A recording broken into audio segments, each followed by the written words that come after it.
Welcome to A Conversation with History. I'm Harry Kreisler of the Institute of International Studies. Our guest today is David Frum, who is a resident fellow at the American Enterprise Institute. A journalist and former speechwriter for President George W. Bush, he is the author of The Right Man, An Inside Account of the Bush White House, and An End of Evil, How to Win the War on Terror, written with Richard Pearl. David, welcome to Berkeley. Thank you. Where were you born and raised? Born and raised in Toronto, Canada. And looking back, how do you think your parents shaped your thinking about the world? Well, that's a hard question in many ways, because I was with such an intimate family that you can almost, it's hard to know where your thoughts stop and your parents' thoughts start. My mother was a very prominent journalist in Canada. She's dead now, alas, died at 54. And my father's a successful businessman, and they were very involved in ideas and in politics. And they were people who, they were children of the great immigration that came to North America. My father's family came to the continent in 1930. My mother's family, my mother was an American citizen who moved to Canada. They were very much caught up in the ideas that the children of immigrants, especially Jewish immigrants, had. They were children of the New Deal. They believed in government and what it could do. They'd seen what government could do. They'd seen it win wars. They weren't radicals, but they'd seen government can work for people. But what they also were creatures of was the Cold War. And what they also understood was that evil is a real thing in the world, and fine words aren't enough to stop it. I came of age in the 1970s, a very different time when this great story, just as my parents had lived through the failure of markets and capitalism in the 30s and 40s, we, in the Great Inflation, saw the failure of government. And what we also saw, and this is where my parents and I were very much on the same wavelength, the seemingly unstoppable advance of communism in the late 70s and the seeming failure of nerve of the democratic societies. And I think if there was one thing that I took away from that background that's relevant to what I did later, was the idea that justice without power is doomed, that justice must be backed by power. Mm-hmm. And where were you educated after growing up in Canada? I went to school at Yale. I was in the class of '82. I did a couple of degrees in history, a BA and an MA. Worked for a little bit as a journalist, then went to law school. That didn't take. And have been working as a journalist since 1987. And how did you become a speechwriter in the White House of George W. Bush? Well, that's just the most bizarre story, and I really cannot, even to this day, answer the question. I had written a lot about politics. I had done a lot of articles and so on, written a number of books, and then after the election, I got a call from the chief speechwriter, Mike Gerson, inviting me to meet with him. And I was sort of surprised by this. I'd written a lot of critical stuff about the president during the campaign, and I knew that the Bush people didn't like that. They didn't like journalists who wrote positive things, but they especially didn't like journalists who wrote critical things. But we had two meetings, one, I guess, just before the inauguration and one just after. The second one was in the White House mess. I told you come, as you no one turns down that invitation. And they put the lean on me, and what they said was, this is your chance to see how things really are, to make a contribution, and we're showing confidence in you. You have to show a little bit of confidence in us. And I still don't know why they picked me, but they did. I'm glad, and I said yes. And you were actually, your portfolio was really economic speech writing, right? It was. Well, look, what I was hired to do was, what we all knew in 2001 was that the great achievement of the Bush presidency was going to be the reform of Social Security and Medicare. That's what the next 4 years were going to be about. And so I was hired to work on that, and the idea was there'd be some big communications effort and messaging and explaining this to the country. And all of that, of course, was turned upside down by 9/11. Now, you have written an account of your work in the White House. It's called The Right Man, An Inside Account of the Bush White House. And in reading that book, I think for the people in the White House, really 9/11 was really a turning point. But even beyond 9/11 as a turning point for the country, because the people in the White House had the responsibility of figuring out how to respond. Tell us a little about that day, that 9/11 day, and how it really pulled the rug out from under everyone. Well, we had just come out of a very sleepy summer. And we'd come out of a summer where it became, it's becoming clear that the political momentum of the Bush presidency was really exhausted. You know, there was this terrible election process that yielded this inconclusive result that put George Bush in a very weakened position. And then just through sheer brass and nerve, he got through his first big commitment, the tax cut. But that act destroyed the Republican coalition in the Senate. It was like landing an airplane, you know, on a bumpy piece of ground. The wheels come off, the wings come off. And through the summer, the president's poll numbers were coming down, and his agenda was really stalling. And the Democrats now had control of the Senate, and it looked like the administration would be on defensive for 4 years. And a lot of the energy, you could just feel it, and I describe it in the book. I mean, one's own feeling of the energy running out of the operation. Am I thinking, you know, what am I even doing here? And then 9/11 came. It came out of the clear blue yonder. We were evacuated from the White House. It was a terrible day. The president was in Florida, as everyone knows. For those of us who were there, you know, I think the defining experience to me, and I write a lot about this, there are a lot of amazing experiences that day, was the experience of being ordered to run. We were all ordered to run out of the building. Afterwards, people would wear these patriotic tags with the red, white, and blue that say, these colors don't run. That day, they did run. And then we were all stranded because the White House evacuation plan was written during the Cold War. And the contingency it was planning against was a Soviet nuclear strike. And the assumption was, in such an event, the White House and everyone inside it would be incinerated, very sad, but it would eliminate the problem of where do you put the staff? and here we had the unforeseen, and it was never revised, of course. After the Cold War, no one ever thought you'd need such a thing again. So now we had the White House empty. No one knew what to do with the staff. Most people went home. A few of us were taken to a location to do some work for the president, and that's where we spent the day. That's where I learned that one of my dearest friends in Washington was on the plane that smashed into the Pentagon. If I ever see that Frenchman who says it didn't happen, I'm going to sock him in the mouth. And we finally emerged at the end of the day into a city at war. I mean, if you weren't, it was a moment where you suddenly understood what 1942 felt like. The city was empty.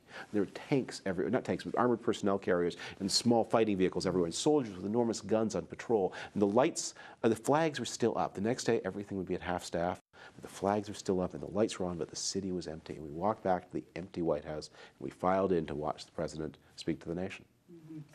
And were people in the White House were actually concerned for their own lives, in addition to have, We thought there was a plane heading our way. And I mean, there's an absurd story I tell in the book of being at my desk and my wife saying, you know, as the news come in, she called me and said, "You better get out of there." And I just had this moment of, you know, macho mulishness and said, "I'm not leaving." And like 2 minutes later, the Secret Service orders everybody out of the building. So much for my moment of glory. Now, what transformation occurred among the senior staff, and especially President Bush? I mean, clearly in your analysis and observation, there was a change. More in him than in the White House staff. The White House remains the White House. It is a political operation. Every once in a while, somebody will come in from the world of business or some other world, academia, go to the White House and emerge and write an indignant article or book saying, "My God, they're doing politics there." Well, yes, that's what they do there. And politics reasserted itself fairly rapidly. And one of the political instincts of the people in the White House staff had was to put this, after Afghanistan especially, wrap this up. You can see this is a very long war. It's very hard to imagine what victory would look like. Let's get back to what we learned in the 90s about modern politics. It was President Bush who was changed by it. And part of it was, you know, like all of us, I have a theory about human nature. Our virtues and our vices are the same aspects of our character, seen from different points of view. And what people don't like about President Bush and what they do like are really the same features. He is a man of tremendous tenacity, also stubborn. He's a man of moral clarity. He also sees the world in black and white. He's a man who is strongly committed to a few fixed beliefs. He's not interested in new ideas. I mean, it's the same person depending on how you describe him. And what this event did to him was it gave him a cause, it gave him a fight. And he is somebody who, when he's in a fight, sees it all the way through. He's like a terrier. He gets his teeth in the leg and he doesn't let go. You write in the book, if I can quote you to you, Bush was not a lightweight. He was rather a very unfamiliar type of heavyweight. Words often failed him. His memory sometimes betrayed him, but his vision was large and clear. And when he perceived new possibilities, he had the courage to act on them, a much less common virtue in politics than one might suppose. Yes. Well, one thing to do is compare him, I don't mean this invidiously, I mean because we're on a campus, but to compare him to his predecessor. Now, people who met Bill Clinton said it was like having a glass of intellectual champagne. I mean, he was so open to ideas, he was so lively, he was so fresh, he was so fascinated by new things. And in his personal life, as we all know, he's an enormous risk taker, to put it mildly. But as a politician, Clinton may have been our most conservative president since Eisenhower. That the United States in 2000, it's hard for me to look back over any 8-year period in American history where the country changed less than it did between 1992 and 2000, certainly where its politics changed less. The country was deadlocked 50-50 at the start, deadlocked 50-50 at the end. The Republicans come into Congress, but they don't behave all that much differently. It's a great period of stasis in American life, and President Clinton very consciously took few risks. He protected his position. He left behind no major new programs. You know, there's some gradual changes in various aspects of the government. Well, President Bush is the opposite. I mean, he's a tough-minded person. He is not always charming. He can be very brusque and dismissive. He's not always interested in the new ideas of everyone who comes into the Oval Office. But and in his personal life, of course, impossible to be more buttoned down. But in politics, a huge risk taker. And politics have changed an enormous, everything has changed in the past 4 years. The balance between the parties may be, and I believe is about to, in 2004, go through a radical change. So you also make a point of emphasizing the fact that he is both disciplined and evangelical. Talk a little about that, because in the media sometimes they don't take those virtues or vices, however you look at it, seriously. I mean, it is perceived as he's pretending to be those two things. Well, on the discipline, this is a man who went through a crisis in midlife. People are often baffled. How can somebody who's born to a wealthy and influential family, as George Bush was, have the kind of accord with ordinary Americans that he seems to have? Isn't that odd? And the answer is this great crisis he went through, that whatever the advantages of his early life, George Bush was someone who needed a second chance. And this is a country in which that's a very familiar experience. And he went through this with, you know, you could write the story of his first 40 or even 45 years and call it A Study in Failures, which was the title of a famous biography of Winston Churchill up until, I think, the age of about 60. That not a success at school, unlike his father. He had a very spotty military record, unlike his father. Not a great athlete, unlike his father. Went into business, failed at it, unlike his father. Now, a lot of people will say, well, he had a wealthy father, as if, and his brothers were successful, as if having successful relatives makes one's own failure easier to bear. It doesn't. And after the last of his failures in business, which lost a lot of his father's friends a lot of money, he began hitting the bottle pretty hard. And it created a crisis that he had to overcome. And the way he overcame it is by locking himself inside this iron carapace of discipline. He gets up early, he goes through the day, he does the same thing, he watches his words. You know, if you've seen him on television in a close-up, that thing he does with his mouth, which looks like he's swishing mouthwash around her, what he's doing is holding back words. And a lot of his problems with the English language come not because the words don't come into his mind, but because the words do, and he's trying to bite them back and look for other words that are maybe less harsh. So he's a person under tremendous restraint. And the religion is part of it. It is from the religion that he gets the strength to do that. And it's not phony, it's who he is. I don't think anyone who's ever had contact with him has any doubt that the religion is completely genuine and an important key to understanding his personality. So the events of 9/11 occurred, and then he begins the first address from the Oval Office you were critical of. Yes. And why? Because it reflected the politics of the 90s, which you just referred to? One of the things, look, Republicans got their brains beat out through the 1990s. The politics changed. The Republicans knew how to do the politics of the years from 1968 to 1991. We understood how to deal with years in which people were afraid of crime, in which the problem was inflation, in which the Soviets were on the march. Then the world changed. We did not change. And the punishment for not changing the world changes is we were thrown out of power and we didn't know what to do about it. And we stumbled about. And looking back on it, I think one of the ways you can understand what happened to the Republican Party in the 1990s is when people are baffled by a problem, they often get very angry. And so we got very angry. And that Republican anger and bafflement is a lot of the story of the Clinton years. George Bush's breakthrough was he found a way for Republicans to do the politics of the 1990s. His talk of compassionate conservatism, his emphasis on small bore issues, the modesty of his domestic agenda. This was all a response to the politics of the 1990s. He'd been sealed in an aluminum tube through 9/11. And his closest advisors were locked in a basement many stories below the White House. They're cut off from the country and from the emotional changes that those of us who, I was in an office building and with phones that worked, I could talk to people. Mm-hmm. I was spending the whole day watching on TV. These things course through you, and I had access to email. You could hear from your friends how the world had changed in the short 8-hour span. But they were insulated. And so that night, President Bush went on television and he gave a 1990s speech, not a 2001 speech. But he said one very important thing that made up for everything. And that was? That was, he said in that speech, we will not only, I'm not going to be able to quote it verbatim, you may have the quote in front of you, but we are going not only after the terrorists, but all those who harbor them. What he did was, he changed the whole definition of the terrorism problem and accepted that there were states implicated in this and the United States would deal with them. Now, when he said that, I don't know that any of us will know how broadly he defined what he just said. Whether he meant only Afghanistan or whether he meant to include even such states as Saudi Arabia and Pakistan, which have official links to terrorism and tolerate it and sometimes have used it.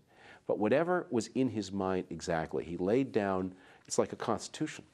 You know, the founding fathers did not imagine any of the problems that we face today, but they laid down principles to guide our decisions. Well, he laid down a principle for his own decision that was very radical. It's the Magna Carta for the war on terror. And in everything that's happened since, he has checked his actions against that principle, and he has come back and again to it, and it has taken him to places where I don't know that any of us thought on 9/11 itself we were going to go.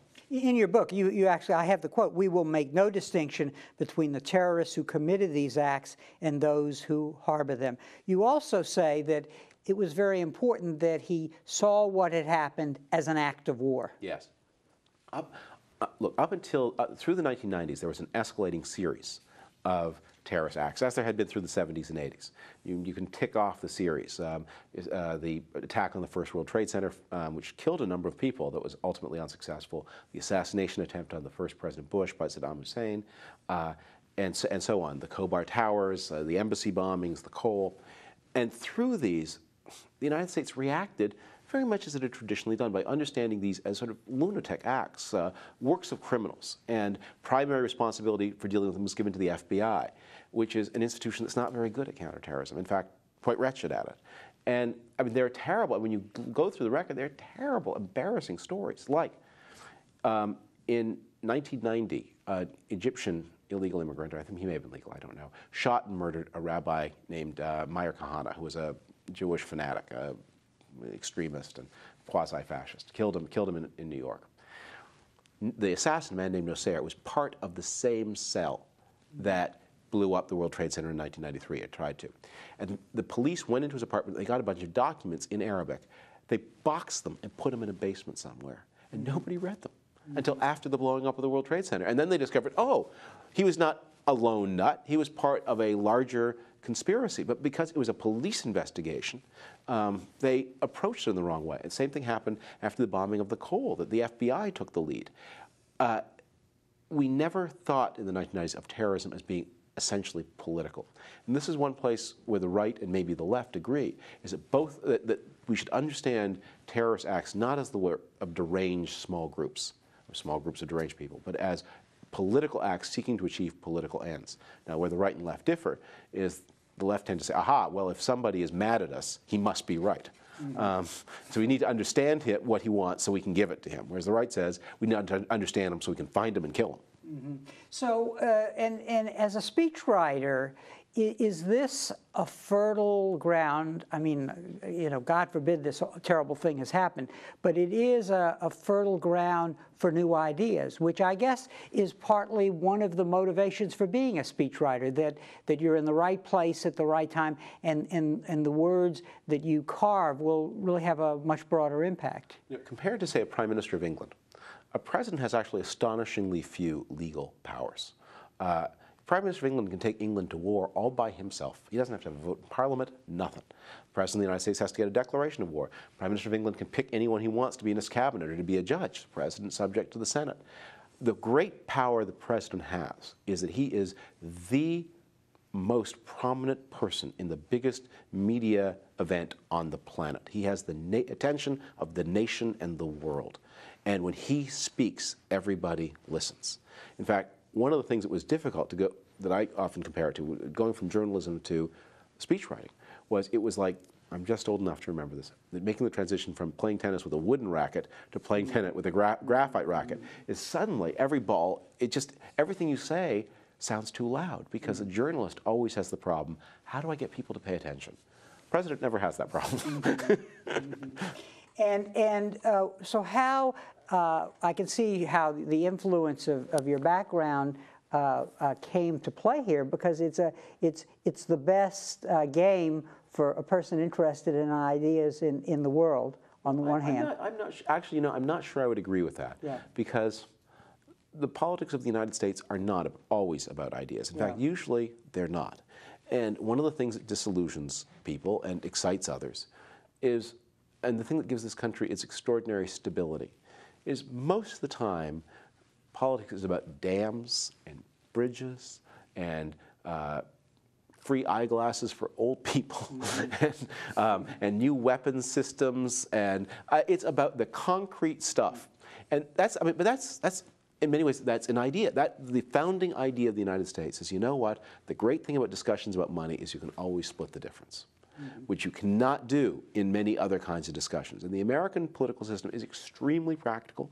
And this is both what disgusts people, but I think is also kind of inspiring, that the flip side of all this talk about interests in Washington is, yeah, they're interested in Washington, and they are engaged in a constant process of mutual compromise.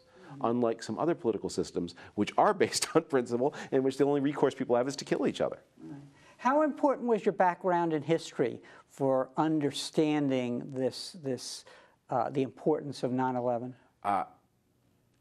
Enormous, and in two ways. One was in the first minutes. I know one of the first things I did was to pull out FDR's Date of Infamy speech from December 8th, 1941, and to read it. And I was, I had been reading FDR speeches anyway, because I think he's the most, there's an argument about who is the greatest presidential orator. For my money, it's Roosevelt, because everything pre-radio is different from everything post-radio. And he is the master of simple, direct communication without a lot of flowery effects. But Roosevelt on December 8th had a terrible problem, and it was exactly like the problem President Bush had, which is the United States had been attacked by Japan. There was a tremendous isolationist movement in the United States. But after Pearl Harbor, they were ready to fight Japan, but they did not want to fight Germany. Now, the Germans solved this problem for the United States by declaring war on the United States. But when Roosevelt stood in front of Congress, he did not know that they would do that. He had been deliberately goading Germany since 1938, trying to drive Germany into the war. And he was waging an undeclared naval war with them, but the Germans had not given him his reason. Now, the isolationists hated him for this, just the way modern isolationists hate George Bush and say he was trying to lead the country into war. Well, he was, but he had a problem. He had a war with Japan. He wanted a war with Germany. So when you read that speech, there's one sentence that you can see his political strategy. It's like an undeveloped embryo because he didn't need it.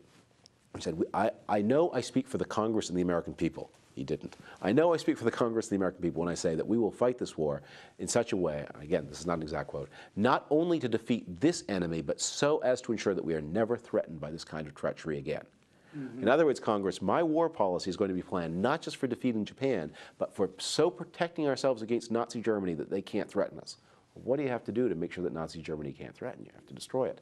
Well, we had the same problem, that We'd been attacked by al-Qaeda, maybe arguably the Taliban, but there was not, there was not an immediate interest in Congress and the country in waging war against militant Islam. That it was very hard to make Americans see that, that these were all manifestations of a larger struggle. And so President Bush has been step by step in his speeches laying the predicates to make Americans understand this is a big war against a big enemy. As a speechwriter, you write that with all that extra power in your hand, you have to learn to hit the ball much more softly. Now, you are credited with being a key writer in the famous State of the Union address in which the term axis of evil came about. I actually have that quote, which I can read. President Bush said, "States like these and their terrorist allies constitute an axis of evil, arming to threaten the peace of the world. By seeking weapons of mass destruction, these regimes pose a grave and a growing danger. They could provide these arms to terrorists, giving them the means to match their hatred. They could attack our allies or attempt to blackmail the United States. In any of these cases, the price of indifference would be catastrophic."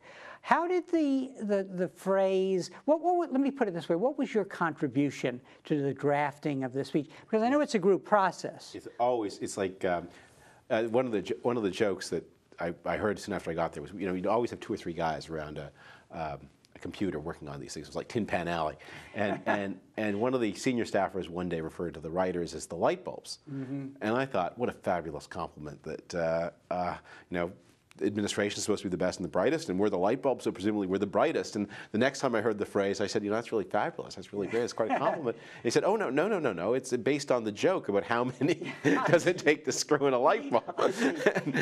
So it's always 2 or 3 of us, and often more, 2 or 3 on a draft, and then the draft circulate. That phraseology, that paragraph and the material around it began as sort of a memorandum. The question was, if you were to say that we are extending our definition of the war beyond simply al-Qaeda, beyond the Taliban, to this wider problem, how would you say it? So I wrote some notes, and the phrase I think I originally used was axis of hatred. And then Michael Gerson, the guy who hired me, and looked at it and was sort of noodling around and said, well, look, the president has been calling the terrorists evildoers, based on, by the way, his favorite psalm. Where the 27th Psalm, where the psalmist talks about being confronted by evil, so tinker, tinker, tinker. Axis of hatred becomes axis of evil. The president likes it, and bingo, the rest is history, to coin a phrase. I can't speak for the others, but I immediately knew that this was a phrase that would resonate, and I knew because. And not because it's necessarily even such a great phrase. There's a lot of great phrases that don't resonate. Phrases resonate when they match the times. One of the worst speeches, it wasn't a badly written, but one of the worst is, I think, Gerald Ford's second State of the Union speech, where he quotes, Ford quotes, or the writer suggested that Ford quote a famous Longfellow poem that was contained in a letter, famous letter that Roosevelt wrote Churchill. And the letter, the poem was, sail on, O ship of state, sail on, thou vessel good and great, humanity with all its many years hangs on thy fate, something like that, hangs breathless on thy fate. So Ford quotes this, and clearly the writer had loved this letter, loved the poem, was waiting for a chance to use it. Ford quotes it and then says, of course, our situation isn't like that. Well, so what's it doing there, right? Yeah. And that's what I mean about soft. Most of the time you have to be soft, but this was a moment where you needed to grab the world by the lapels and say, we're not joking. We are not joking. We are really coming after you to deal with this problem. Mm-hmm. Now Bush, in I believe the next paragraph says, we will be deliberate, yet time is not on our side. I will not wait on events while dangers gather. I will not stand by as peril draws closer and closer. The United States of America will not permit the world's most dangerous regimes to threaten us with the world's most destructive weapons. So this is an important assertion of what will be done in the future. But as you said earlier, it harkens back to that Roosevelt speech. Yes, and that what he's saying there is, and what he went on to say in 2003, and what he's been saying throughout, is we have to deal with this problem as a totality. And the problem is not just one criminal gang. Mm-hmm. Now, when you discuss this speech in your book on Bush, you touch upon the debate between realists and idealists in foreign policy. Yeah. And what I believe you're saying is that this speech combines both or leans more toward the idealist. Talk a little about that. Well, this is a distinction, by the way, that I think breaks apart in the hands. I mean, I know it's sort of a staple of Schools of International Relations, so I don't want to tell you your business. And my students will be studying the differences, but please. But I'm not sure that in practice it ever works, and here's some reasons why it doesn't.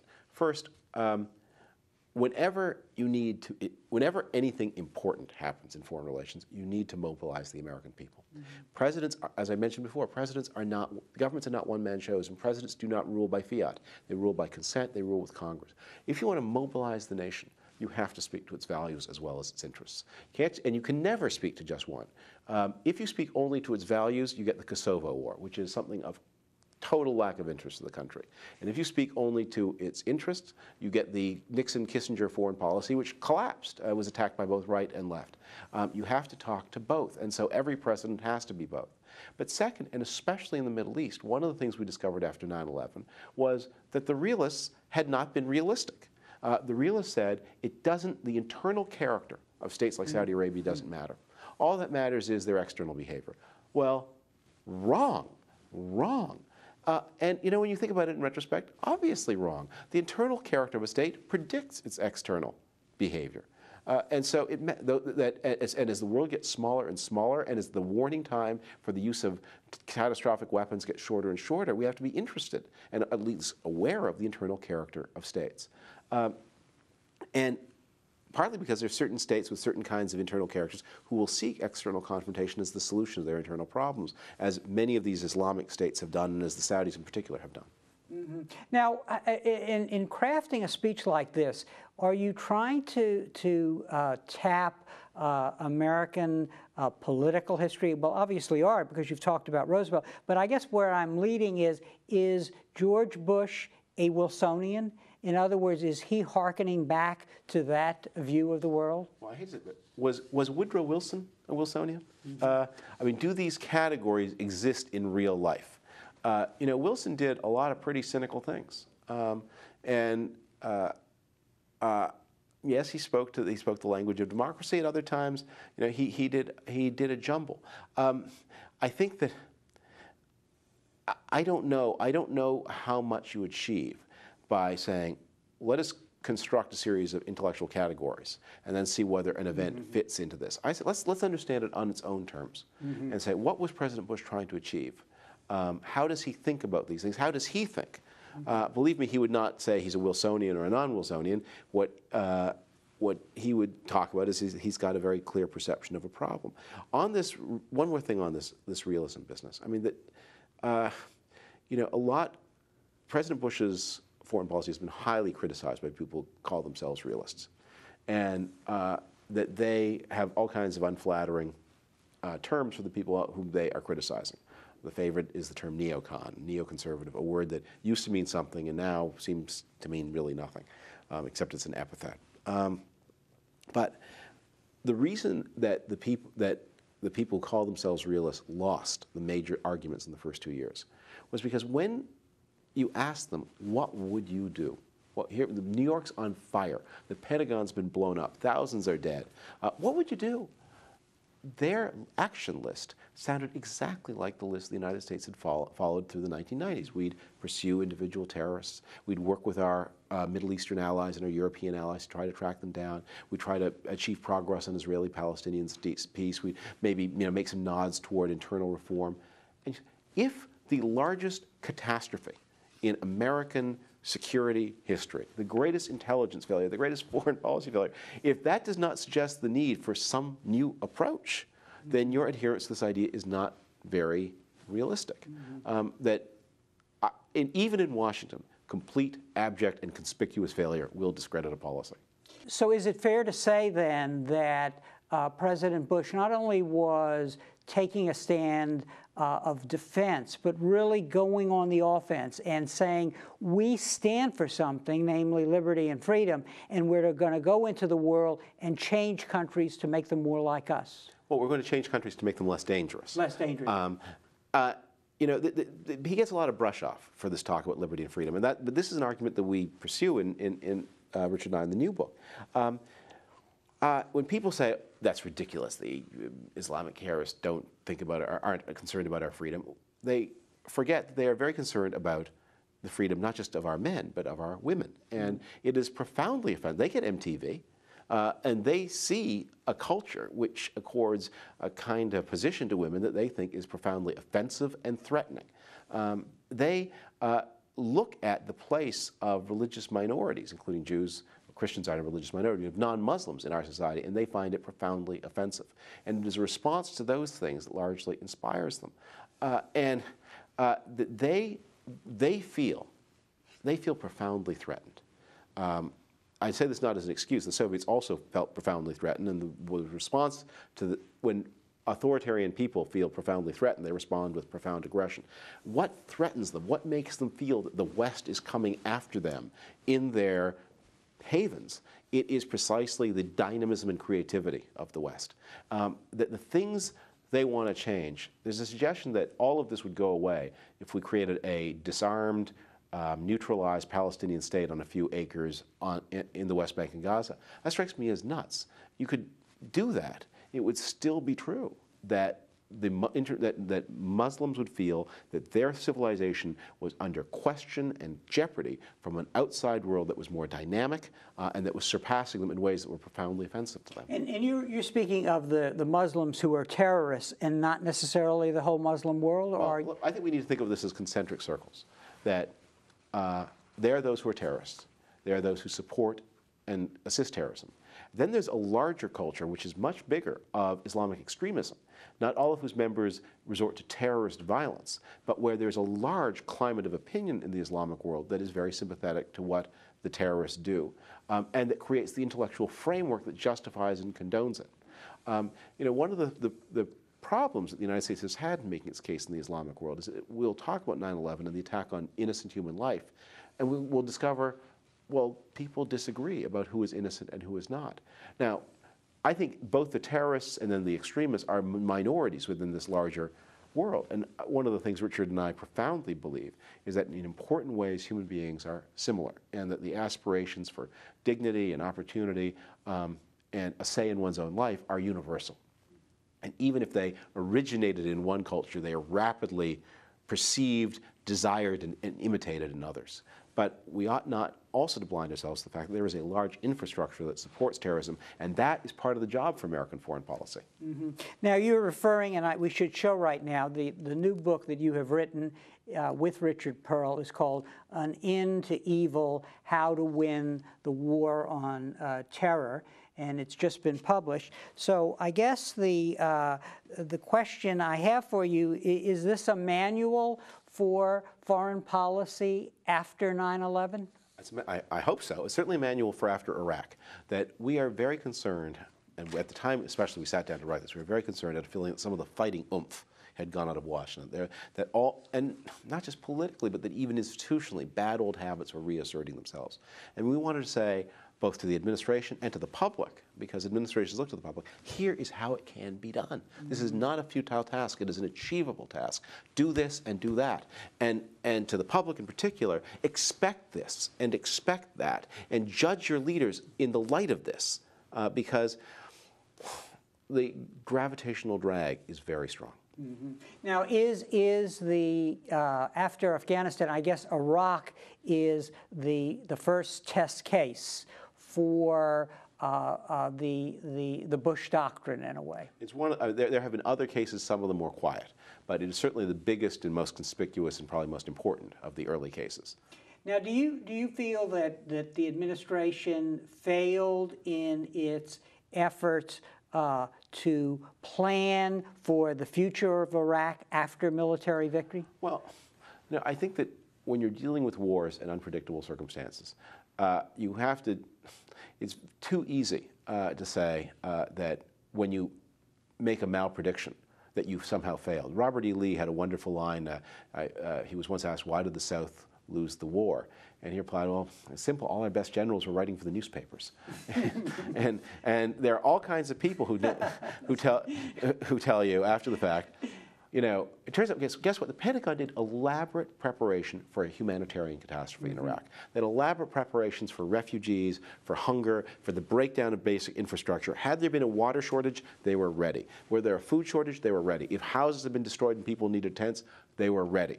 What they were not ready for was that Saddam Hussein had organized this campaign of sabotage, which looked like looting, but which we now can see was quite deliberately organized with an idea to crippling key institutions. They didn't anticipate that. So that was a failure. Is it something that was obvious to smart people in advance? It was not. It was not. And when you look back at the history of any of America's wars, that you will find all through them, all kinds of people in the newspaper saying, well, you should have anticipated that the Germans would be over here or the Japanese would do that.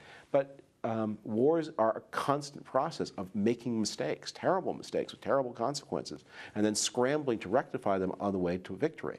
One of the things that happens at the distance of half a century is that it all blurs into one of these History Channel specials, and you think it was just smooth sailing. It wasn't then, it isn't now.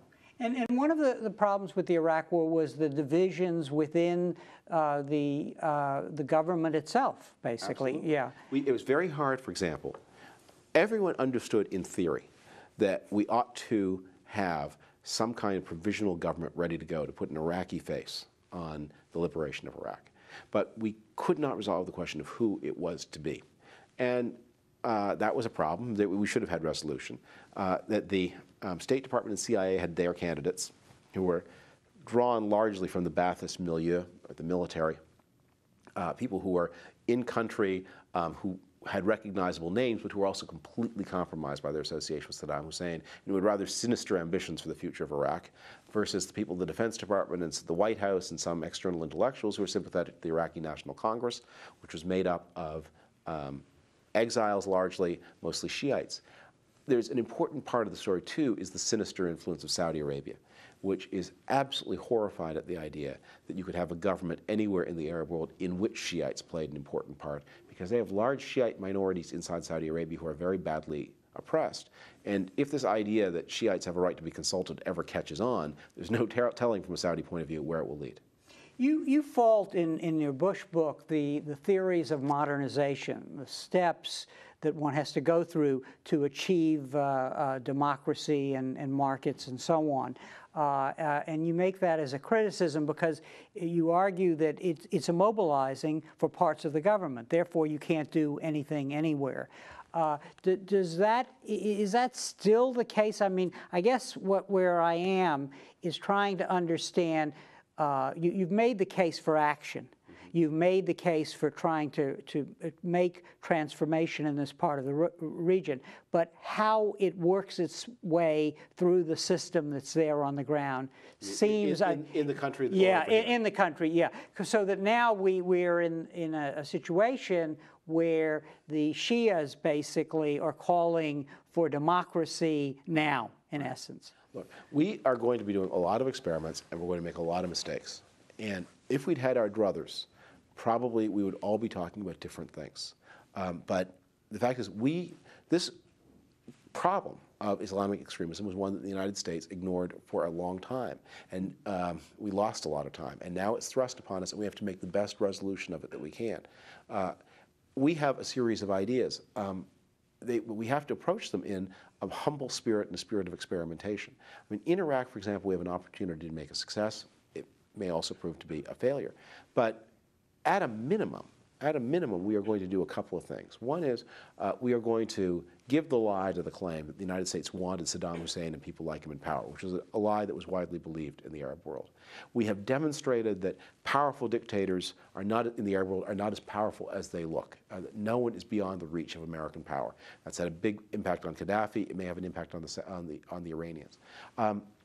We have brought to the full light the atrocities that occurred in these societies. You know, it's one thing to say, Yeah, there probably are a lot of things, terrible things happen. People say that very casually. Nobody's more opposed to Saddam Hussein than I am. And I know about all the terrible things he did. But are you really, do you feel it? Do you sense it? And in the Arab world in particular, where the media engage in excuse making, do they feel it? Well, it's now brought to their attention. People can say, my son, my husband, my brother, my daughter, my wife, in a way, and they can say it in their own media.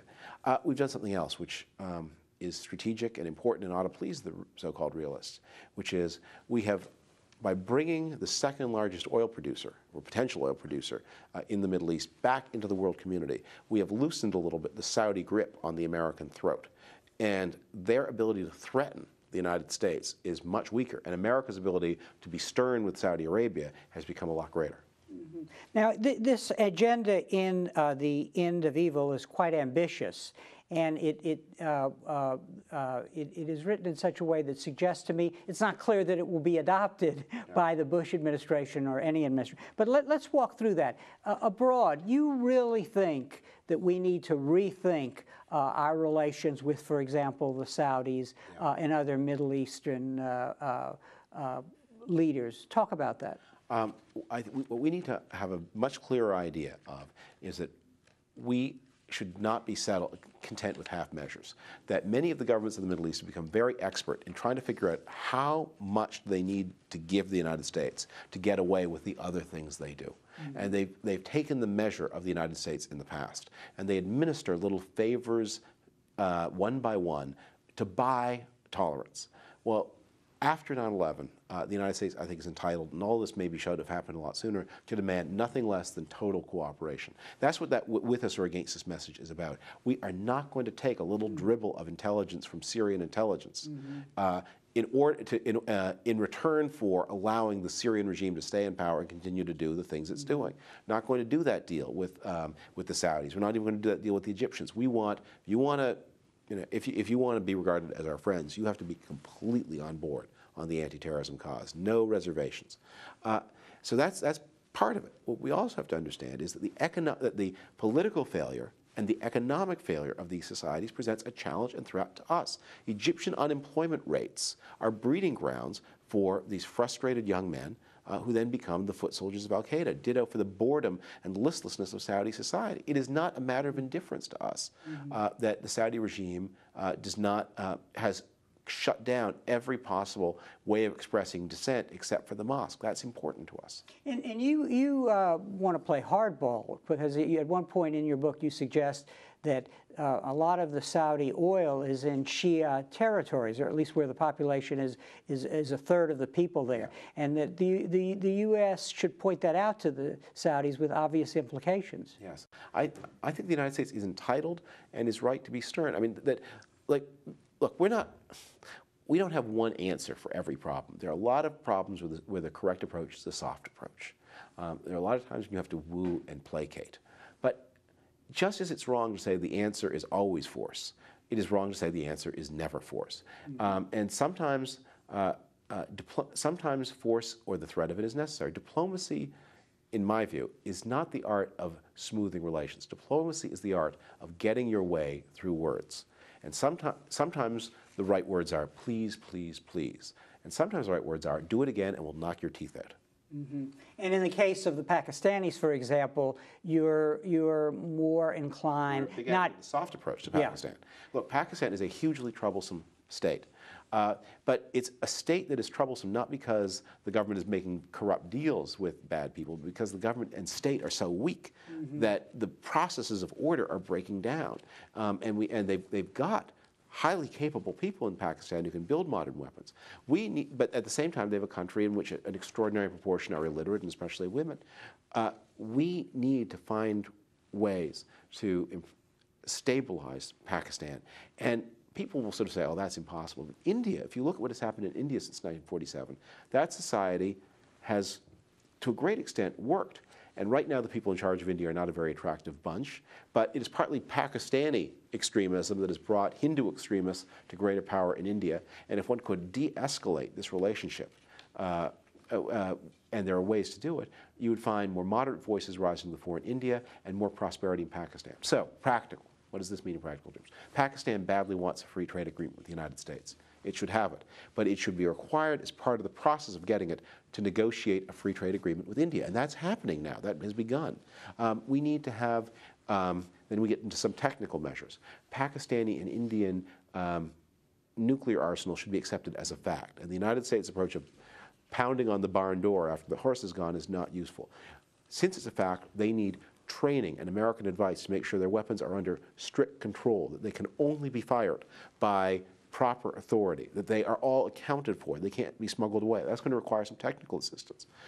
We need to encourage as well education in Pakistan. And I mean, this is an idea that was very much promoted by Hillary Clinton, and I can't believe I like it, but I do. One of the things that happened, because it's so difficult to persuade Pakistanis to educate their daughters, they would have programs in local schools that would say, if your daughter attends school for 5 days, on the 5th day, we'll send her home with a can of cooking oil. And that's had some impact. Ideas like that may offer a lot of promise. Now, you also feel it necessary to shake up the bureaucracy in Washington, because the FBI, the CIA, and others, the State Department, are really configured and behave in ways that might have been more appropriate in the Cold War. Talk a little about that. These institutions created to solve past problems. But anyone who's worked in a large institution knows that mere success does not necessarily change a bureaucracy's mission. So the CIA is equipped to do certain things. Those aren't the things we need it to do now, but it keeps doing them. The Pentagon, even worse. The State Department is a creature from an age in which the main job of American foreign policy was seen as managing the relationship between highly functioning states. Well, we've now got problems with states that are not so functional. And the State Department's own extraordinary internal bureaucracy, such an obstacle. I mean, people who work in Washington have often had the experience of going to what they call an interagency meeting. Phrase that should send people to sleep, but it's important, where there'll be somebody from Defense, somebody from CIA, somebody from the White House, and 4 people from State. The State couldn't make up its mind beforehand what State thought. And because they have these bureaus, they have bureaus that are divided by region, and then overlaid on top of that, they have bureaus that are overlaid by function. And they all have to sign off on everything. And a friend of mine who worked in the State Department gave me this example. If he's a junior State Department official, and he wants to send a cable, that's what they still call it, by the way. They still call them cables. It's really an email, but he wants to send a message asking, what was that joke that the Austrian ambassador told the French ambassador at the conference in Italy, that message has to be approved by 3 separate desk officers. Any one of whom was right to say, no, you shouldn't ask that question, it'll embarrass people. It is a sclerotic bureaucracy. Finally, I guess one has to ask the question, how will this war against terrorism, if it's pursued as aggressively as you and Richard Pearl are suggesting, how will it affect us as a people? I mean, will we have to change some of our ways at home in order to meet this challenge? Well, look, we always have to change our ways every time we face a new problem, but we do not have to change our essential values.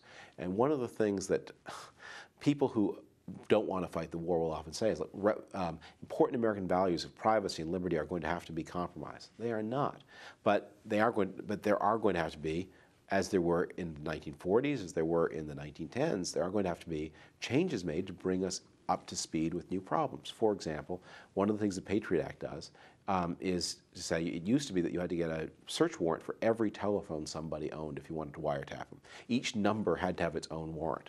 Well, that was very appropriate for the days when people had one phone. It doesn't make sense now. But will Americans have to accept less freedom? They will not. And we are very concerned with the preservation of American freedom. That's what this war is about. But we shouldn't be hysterical about it either, and we shouldn't see every change in the way the country is governed as the first step on the slippery slope to tyranny. Now, so looking back at your career, the opportunity you've had in these years since going to the White House, I'm curious, what are your thoughts now about why ideas matter? Because that was what you started with your family, and you continued that both in your education and your career. why, in what ways do what we've just talked about clearly prove that ideas matter? Well, let's consider just a couple of things. We could do a long list. But one of them is that what we've discovered is what other people think about us can influence their behavior about us, that it really does matter whether people in the Islamic world blame the United States, for example, for their problems or whether they don't. What we also discover is when you're thrown a new problem, you have to analyze it in the light of the best knowledge that you can. That a pure interest model of how people operate is just not adequate. What you'll discover is also that your interests are themselves products of your ideas.